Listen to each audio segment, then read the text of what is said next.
रसड़ा विधानसभा क्षेत्र के सिसवारा में आरजी नंबर 02 पर कथित रूप से भूमाफियाओं द्वारा अवैध कब्जा कर मकान निर्माण को लेकर राजनीतिक बयानबाजी तेज हो गई है। नागरिक विकास पार्टी के राष्ट्रीय अध्यक्ष संतोष कुमार सिंह ने मौके पर पहुंचकर आरोप लगाया कि जनपद में भूमाफिया सक्रिय है और सरकारी जमीनों पर अवैध कब्जा किया जा रहा है। उन्होंने सरकार और प्रशासन पर गंभीर सवाल उठाते हुए कहा कि गुंडा माफिया और भ्रष्ट तंत्र के कारण आम जनता परेशान है। उन्होंने चेतावनी दी कि यदि सरकार ने ठोस कार्रवाई नहीं की तो पार्टी 2027 विधानसभा चुनाव में इस मुद्दे को मजबूती से उठाएगी और जन आंदोलन करेगी। अभी कहीं उन्होंने जिक्र नहीं किया, उसमें सीधा उन्होंने क्या काम किया है कि आप जो है कि ये मामला जो है कि विचाराधीन है, आप जो है कि गुण दोष प्राप्त करने के लिए माननीय न्यायालय में चले जाइए, वहाँ से आप गुण दोष प्राप्त करें।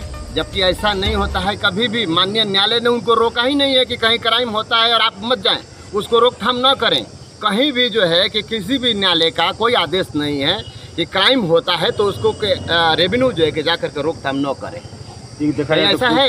कुछ महीने पहले आप एक जमीनी विवाद को लेकर के मुख्यालय पर धरना भी दिए थे। बिल्कुल उसमें भी हम लोगों ने, आप लोगों ने देखा होगा कि हमने जो है कि विधिवत में अकाउंट नंबर दिए हुए थे कि फलाना अकाउंट नंबर है, इसका ये स्टेटमेंट है, आप इसकी जांच करा लीजिए। अगर जो इसमें जो है कि 500 करोड़ का ट्रांजैक्शन हुआ है तो ये किस माफिया का है, किस भूमाफिया का है, या किस मंत्री का है, या किस आतंकवादी का है, वो जांच कर लेंगे तो आपको जो है कि मालूम चल जाएगा कि ये पैसा कहाँ से आया है, कहाँ लगा है।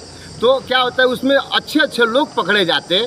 लेकिन यहाँ पर मैं देख रहा हूँ कि किसी भी जांच के नाम पर पूरी लीपापोती किया जाता है, पूरा लीपापोती। जांच का नाम पर मतलब शून्य है, जीरो है। तो इस तरह से अगर जो शून्य रहेगा तो मुझे लगता है कि उत्तर प्रदेश का क्राइम कभी ख़त्म नहीं हो सकता है। जिसमें देखा जाए तो किसकी गलती किसकी मानी जाएगी, सरकार की गलती मानी जाएगी या प्रशासन की गलती? देखिए, हमेशा जब भी कोई गलतियाँ होती हैं तो वो मुखिया की ही गलती मानी जाती है। जब मुखिया ही हमारा अगर जो टाइट नहीं होएगा और निष्पक्ष उसका जब कोई सुनवाई नहीं हो, आज मुखिया के बात को कौन मानता है? कौन पुलिस स्टेशन में जो है कि कोई बात मान रहा है? कहाँ जो है कि आपका जो है कि रेवेन्यू में माना जाता है? आप तमाम देखिए, गलत रिपोर्ट लगाए जाते हैं और जब रिपोर्ट लगाए जाएंगे तो आपकी जो है कि तथ्यों को जो है कि रखा ही नहीं। अरे आप एक काम करिए, जो आपको फैसला सुनाना है सुनाइए महोदय, मुझे कोई एतराज़ नहीं है। लेकिन जो बहस होता है, जो तथ्य होता है, उसको आप उसमें दर्ज करिए, लिखिए, लिख तो दीजिए कम से कम। तो उसको भी नहीं लिखा जाता है। सीधा एक छोटा सा मैं देख रहा हूँ कि बलहीन बलवान, ये शब्द पता नहीं कहाँ से आ गए कि अगर जो आपका कुछ देख रहे हैं कि हमको इनके पक्ष में लिखना है, आदेश ही करना है, तो उसमें लिख दिया जाता है कि बलहीन पाया, आपके पत्र को, पेपर को जो है बलहीन पाया जाता है, इसके लिए इसको खारिज किया जाता है। आज 30-30 लाख, आज हमारे मुख्यमंत्री जी कह रहे हैं कि 30 लाख हमने जो है कि लोगों का मुकदमे निपटारा कर दिए।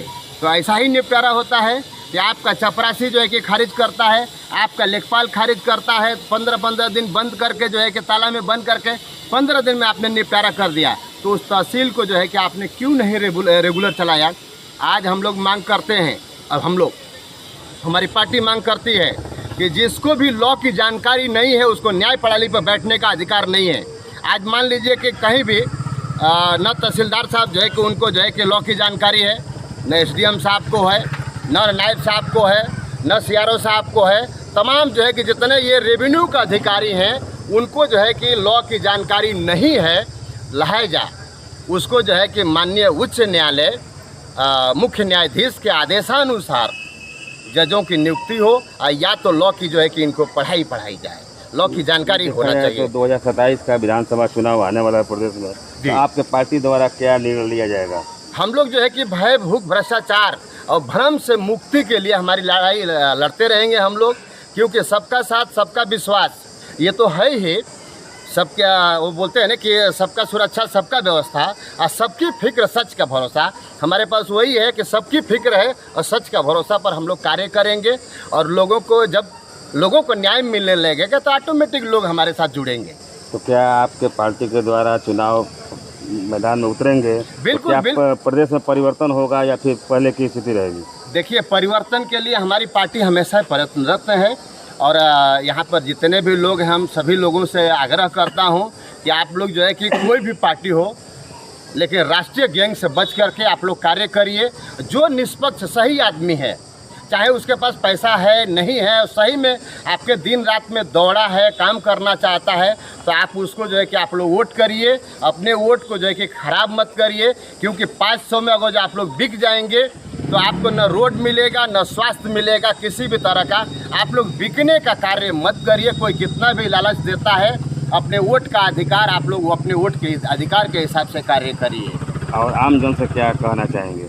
आम जन को ही हम कहते हैं कि आपके पास जो है कि हर 5 साल में वो पावर आता है, उस पावर का सही प्रयोग आप लोग करिए और वहाँ मोहर लगाइए। और हम देख रहे हैं हम लोग कि आज ईवीएम का जो सवाल मुद्दे उठ रहे हैं, आज हमने देखा कि हमारे मंत्री जी ने जो है कि स्मार्ट मीटर जो है कि उन्होंने पीछे लिया, तो हम स्मार्ट मीटर नहीं लागू करेंगे, क्योंकि लोग आक्रोश हो गए थे, लोग नाराज़ हो गए थे। जब लोग नाराज़ हो जाते हैं तो उनको पीछे लेना पड़ा।